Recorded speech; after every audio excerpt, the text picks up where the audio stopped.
Spoštovane gledalke, cenjeni gledalci, lepo pozdravljeni. Čas je, da preverimo, kaj se aktualnega dogaja v regiji. Celje je gostilo konferenco o energetskih skupnostih. V Rogaški Slatini bodo zgradili 16 novih javnih najemnih stanovanj. S predstavo Alma prizori s poti v Celju odprli celjski del 41. knjižnega sejma. Celjani v Generalki za gostovanje v Olomoucu zmagali v Domžalah. V Celju je danes potekala konferenca, na kateri so spregovorili o energetskih skupnostih. Namenjena je bila predvsem lokalnim skupnostim in njenim prebivalcem, ki želijo aktivno sodelovati v prehodu na obnovljive vire energije. Dogodek je organizirala družba Borzen v sodelovanju z društvom Fokus in mestno občino Celje. Konferenco o energetskih skupnostih, ki je potekala v celjskem tehnoparku, so podnaslovili Prebivalci v središču energetskega prehoda. Na njej so tako skušali čim bolj osvetliti eno od možnosti prihodnjega dolgoročno vzdržnega energetskega sistema. Energetske skupnosti v zelo enostavnem pomenu, da v bistvu več pravnih oseb ali pa več fizičnih oseb se odloči za neko skupnostno sončno elektrarno. Se pravi, vsi, ki nimajo možnosti postavitve na svojem objektu, lahko najdejo nek primeren objekt in se nekako povežejo med sabo v skupnost. Konferenca je, mislim, da zelo primerna za današnje čase, namreč smo v nekem razcvetu investicij v obnovljive vire energije z velikim poudarkom na skupnosti. Namreč tudi država in ministrstvo bo zelo spodbujalo skupnostne projekte, tako da mislim, da je današnja konferenca res pisana na kožo vsem, ki jih to zanima. Jaz mislim, da potencial na teh skupnostih je kar zelo velik, tako da v bistvu, če bo država, tako kot je obljublja, nekako podprla te zadeve, jaz se ne bojim prihodnosti tega. Udeleženci konference so dobili tudi informacije o vseh možnostih različnih podpor pri vzpostavitvi energetskih skupnosti in uporabi obnovljivih virov energije.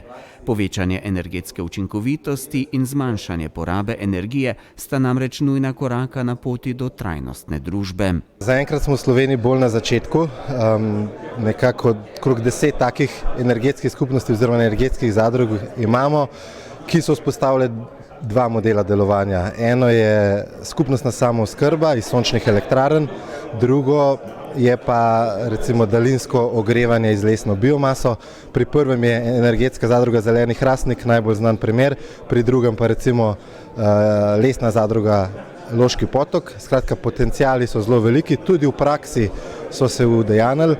Je pa seveda velika težava, kar se tiče recimo temu podpornega okolja, kako država na nek način gleda na energetske skupnosti in kako jim pomaga, da bi zrasli. Tukaj pa imamo še veliko vir za premagati.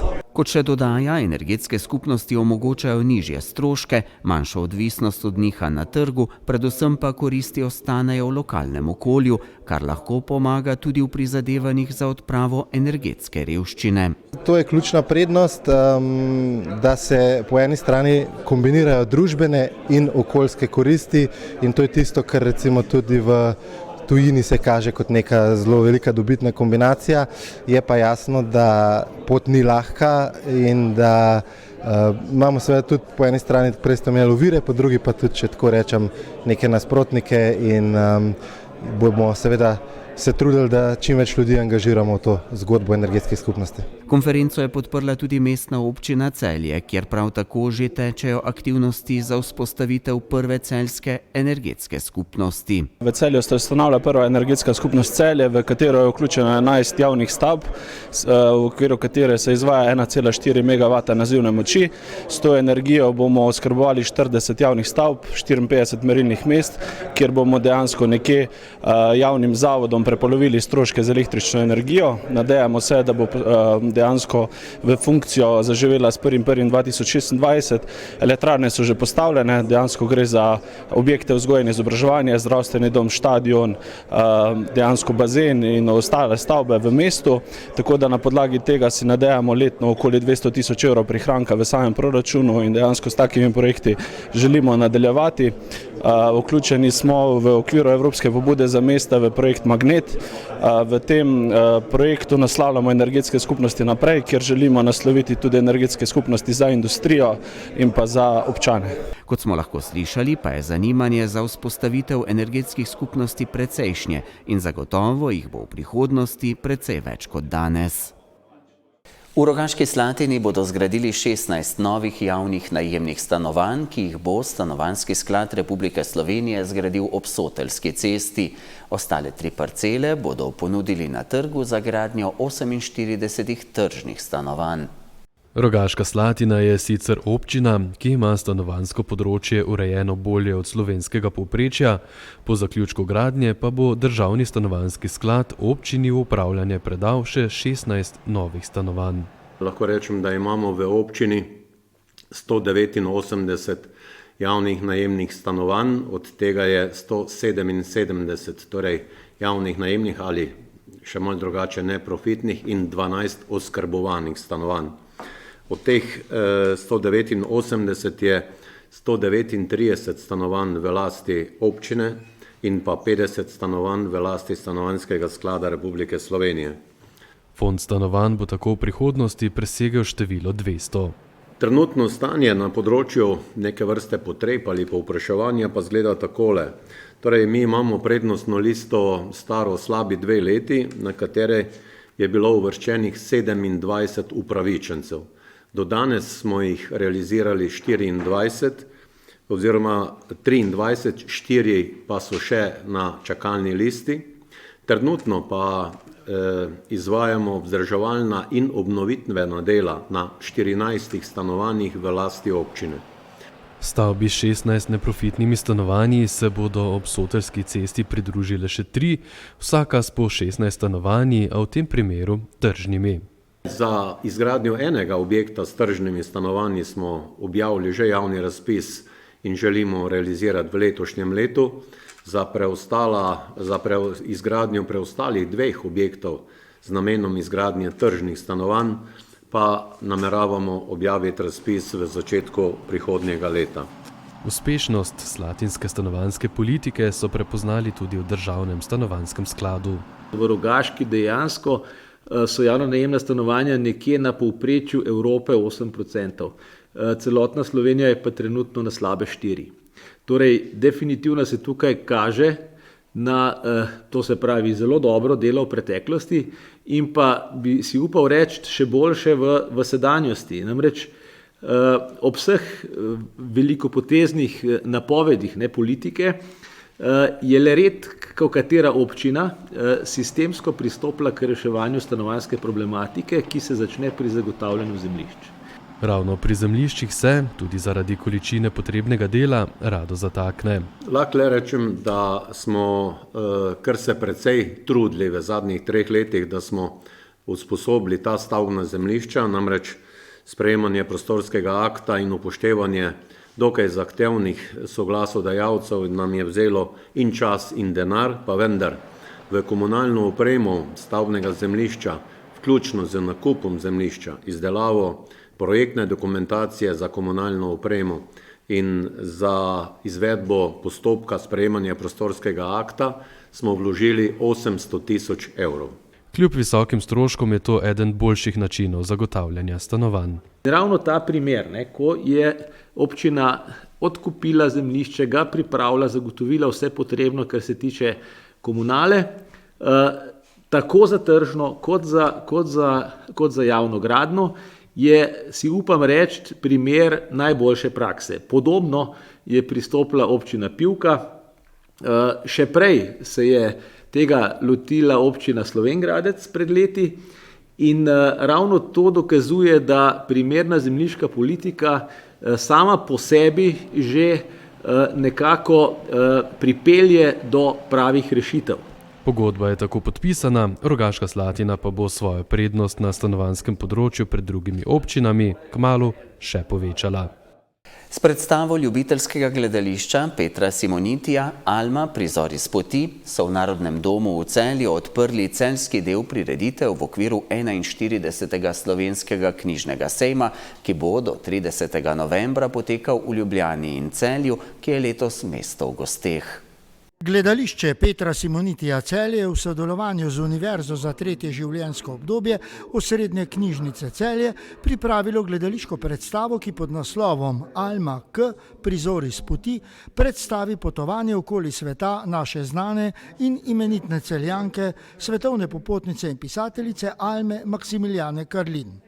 Avtorica in režiserka te gledališke predstave, magistra Jana Kvas, je z igralci gledališča Petra Simonitija premiero pripravila za otvoritev celjskega dela letošnjega 41. slovenskega knjižnega sejma. Letos je namreč na knjižnem sejmu Celje mesto v gosteh in Alma Karlin je tokrat ena od osrednjih likov sejma, ki po njej nosi naslov Branje je potovanje.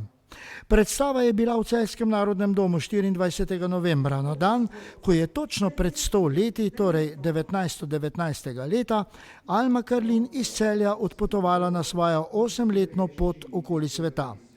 Nabito polna dvorana Narodnega doma je z neverjetno empatijo spremljala to odrsko upodobitev Almine poti, ki jo je s svojima songoma o Almi Jana Kvas kot odlična šansonjerka še dodatno obogatila. Tako kot je naslov predstave, Alma K, pomeni, da celotna predstava predstavlja Almo. Od zgodnjih let do konca pomeni, da je nekak sprehod, da ne rečemo potovanje, skozi njeno življenje, poudarek je seveda na njenih potovanjih, ampak nemogoče je prikazati to veliko celoto. Zato je podnaslov predstave Prizori s poti. Če kot gledalec vsebini predstave pozorno slediš, Almo Karlin kar nekako začutiš in Alma Karlin je poistovetena s Celjem in Celjani, kar je bilo očitno pri občinstvu na premieri, ki je do zadnjega prostega sedeža napolnilo Celjski narodni dom, njihov aplavz na zaključku pa kar ni hotel ponehati. Ta današnji naš dogodek je namreč tisti drugi dogodek, ki smo ga mi pripravili v letošnji sezoni in Alma K. Prizori s poti je pravzaprav kolaž, kjer so vključeni dramski prizori, dva šansona v Almi, potem pa njeno doživljanje poti okoli sveta. Praktično celo življenje njeno smo zajeli v tej 55 minutah. In moram reči, da smo mi zadovoljni s tem, kakor nam je to uspelo, seveda pa bo treba o vtisih vprašati občinstvo. In bil je to odlični uvod v letošnji 41. slovenski knjižni sejem, kot je še posebej poudarila sovodja Univerze za tretje življenjsko obdobje Osrednje knjižnice Celje Mojca Videmšek, ki je na uvodu tudi nagovorila občinstvo.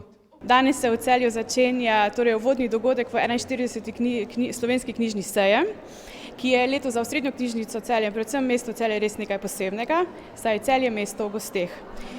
Del dogajanja bo torej v Celju, poimenovali smo ga Sejemski utrip doma, del dogajanja bo pa v Ljubljani, kjer se v bistvu odvija ta 41. slovenski sejem. Osrednja osebnost letošnjega sejma je Alma Karlin, saj njeno delo in navdihujeta vse Celjane, verjamem pa tudi drugod širše. Tako je Celje kot mesto v gosteh v srednjem fokusu letošnjega slovenskega knjižnega sejma. In v Celju smo, kot je dejal podžupan Samo Seničar, ki je bil med obiskovalci otvoritvenega dogodka, veseli, da smo del te zgodbe. Zelo smo veseli, prvič, da bodo v Ljubljani predstavljene številne aktivnosti in dogodki povezani ne samo z Almo, ampak z aktivnostmi, ki jih počnemo na tem področju in pa seveda tudi v Celju, ko se bodo odvijale gledališke predstave, filmske predstave, predstavitve knjig in številne druge zadeve. Tako da vabim vse ljubitelje dobre literature, da se odprejo v Ljubljano, ogledati knjižni sejem in pa seveda, da obiščejo kakšnega od številnih dogodkov posvečenih temu tednu v Celju. Po Po tem otvoritvenem večeru pa si sledijo še številni drugi dogodki v okviru knjižnega sejma. V ostalih dneh v Celju se bodo seveda zvrstili tudi ostali dogodki. Več lahko najdete na spletni strani naše knjižnice. Če pa vas pot zanese v Ljubljano, se nam lahko tudi pridružite v sredo, ko imamo brezplačen avtobus ob 2 popoldan. Drugače pa dogaja tako v Celju kot v Ljubljani, več pa o samih programih na spletni strani Osrednje knjižnice Celje pod 41. slovenski knjižni sejem. Več o predstavi in celjskem deležu na 41. slovenskem knjižnem sejmu pa v reportaži v eni od naših naslednjih oddaj Minute za kulturo na televiziji Celje.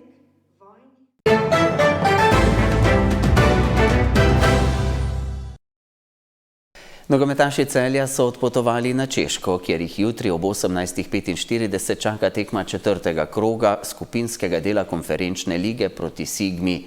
Celjani so zadnji test pred gostovanjem na Češkem opravili z odliko, saj so v Domžalah z 2:0 premagali tamkajšnjega prvoligaša, s čimer so si že zagotovili naslov jesenskega prvaka. Po reprezentančni pauzi so vodilni Celjani rutinirano dobili dvoboj z zadnje uvrščenimi Domžalčani. Prvi zadetek za grofe je dosegel nekdanji nogometaš Domžal Damjan Vuklišević, ki je zadel po podaji Milota Odilija. Mislim, da jaz naredim svoje vsako tekmo, vidite, da me tudi nagradi in upam, da se bo tako nadaljeval. Srečanje je bilo odločeno v 56. minuti, ko je 23-letni hrvaški nogometaš Ivica Vidović postavil končni izid tekme. Domžale 0, Celje 2. Mislim, da smo dobro oddelali to tekmo. Vemo, da nobena tekma ni lahka, še posebej po reprezentančnem premoru.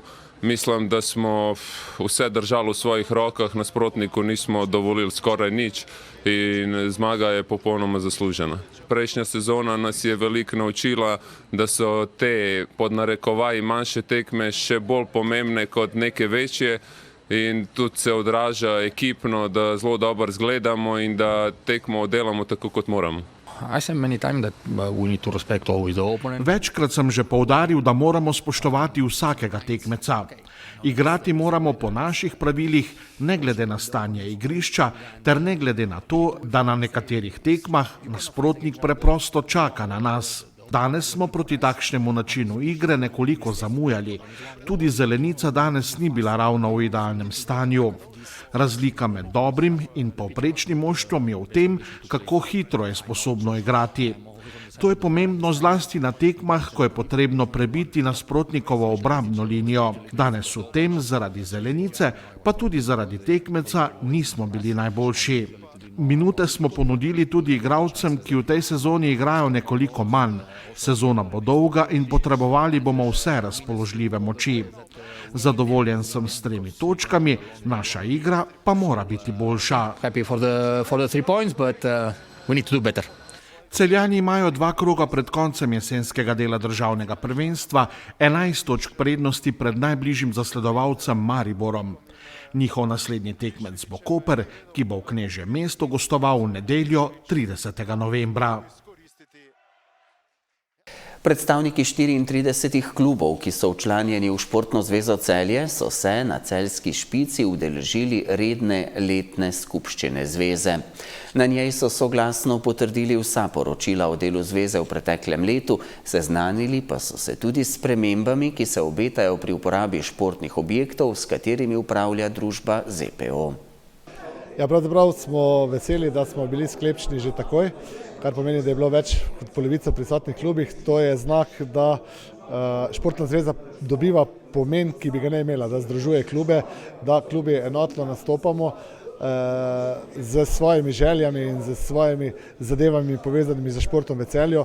To me zelo veseli. No, potem smo sprejeli vsa poročila, imenovali smo novega člana nadzornega sveta, kajti nažalost nam je odšel dolgoletni član in veliki poznavalec športa gospod Hasan Ibrić in pravzaprav opravili brez problemov, brez enega glasu proti vse zadeve povezane z poslovanjem v letu 24, v letu 25 in pa z plani za leto 26. Predsednik Matej Polutnik je predstavnike klubov po sestankih in dogovorih z mestno občino Celje seznanil s predvidenimi spremembami pri pogojih najema športnih objektov, s katerimi upravlja družba ZPO, ter posledično s prerazporeditvijo dela sredstev letnega programa športa, ki bodo v letu 2026 za 2% višja kot v letošnjem letu. Zelo sem si želel, da bi danes bil na skupščini prisoten tudi župan ali podžupan, da bi ona dva povedala, kajti to je odločitev mestne občine Celje. Mi smo samo z določenimi analitičnimi prijemi in z podatki in z analizami poslovanja tudi podjetja ZPO, ki upravlja z objekti, v katerem so športni klubi, nekako dokazovali, da je celjski šport v slabem stanju glede brezplačnosti dvoran.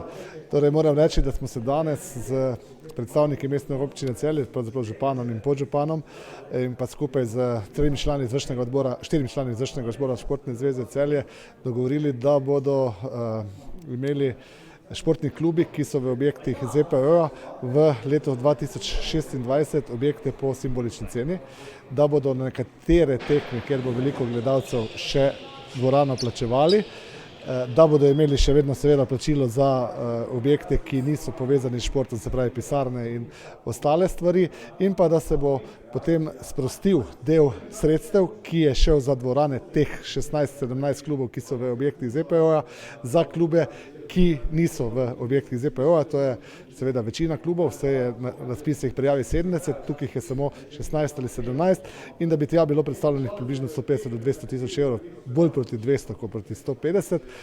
Seveda je do tja še ocenjujem dolga pot, kajti potrebno je sprejeti tudi zakonodajo, administrativne stvari urediti in seveda tudi ZPO se bo moral potruditi, da bo ta denar, ki je šel pri prvem branju v povečanje subvencije, res lahko šel za brezplačno vadbo, ne pa za kako povečano poslovanje stroškov v ZPO. No, vendarle obljuba župana je resna, obljuba župana je takšna, da mi je celo rekel, da lahko na skupščini to povem v njegovem imenu in seveda res prisrčna hvala, da so prisluhnili. To je prva takšna, kar jaz poznam, občinska uprava, ki je sprejela argumente, da imajo vse mestne občine Celje v Sloveniji praktično brezplačne dvorane, v Celju pa to ni bil slučaj in da bo sedaj tudi v Celju skoraj brezplačno, mora biti neka simbolična cena. Res sem vesel, tako da vsaka čast Matiji Kovač. Polutnik je izrazil zadovoljstvo, da gredo stvari na področju športa v mestu v zadnjih 2 letih v pravo smer. Sredstva namenjena letnemu programu športa so se v letošnjem letu povečala za slabih 100 tisoč evrov. Delovanje klubov pa naj bi bistveno olajšale tudi napovedane spremembe povezane z uporabo športnih objektov v mestu. Verjetno je tudi nekaj na izvršnem odboru Športne zveze, ki je resno pristopilo k analizam. No, vendarle še enkrat, odločitve so izključno občinske, ker mestni svet mestne občine Celje na predlog niti ne vem čigav odloča o tem, kaj se bo zgodilo. In jaz lahko rečem, da je bilo danes tukaj stanje klubov, ko so to izvedeli zelo dobro, da so zaploskali, da so, bom rekel tako, končno enkrat dobili ta pravi občutek, da se jih sliši. In to je zelo pomembno. In celjski šport je zelo uspešen, celjski šport dosega kljub temu, da so bili pogoji kar slabi, izvršne rezultate in verjamem, da je to pot še do boljših rezultatov. Kajti resnici na ljubo mlajše ekipe težko dobijo denar od sponzorjev. Edino država ali pa občina so tisti, od koder se da dobiti denar. V rokometnem klubu Celje Pivovarna Laško so potrdili odhod Luke Periča k francoskemu podprvaku in udeležencu Lige prvakov. 22-letni reprezentant Bosne in Hercegovine se bo v Francijo preselil po koncu letošnje sezone, ko se mu izteče 3-letna pogodba s celjskim klubom. Rokometaš, ki igra na desnem krilu, se je v knežje mesto iz banjaluškega Borca preselil leta 2023 in hitro postal eden ključnih igralcev najtrofejnejšega slovenskega kluba. Iz vodstva celjskega kluba so sporočili, da bodo ime igralca, ki bo zapolnil njegovo vrzel na desnem krilu, sporočili 6. decembra.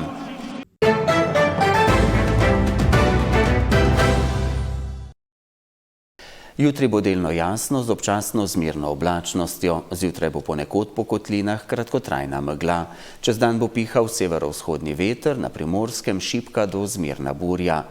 Najnižje jutranje temperature bodo okoli 0, v Zgornjesavski dolini do -6, na Primorskem ob burji okoli 5, najvišje dnevne od 1 do 6, na Primorskem do 10 stopinj Celzija.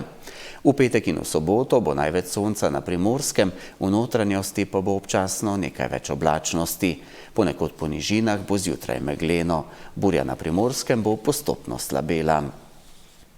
To so bili sredini dogodki dneva. Hvala, ker ste bili v naši družbi. Ne zamudite naše oddaje znova jutri. Nasvidenje.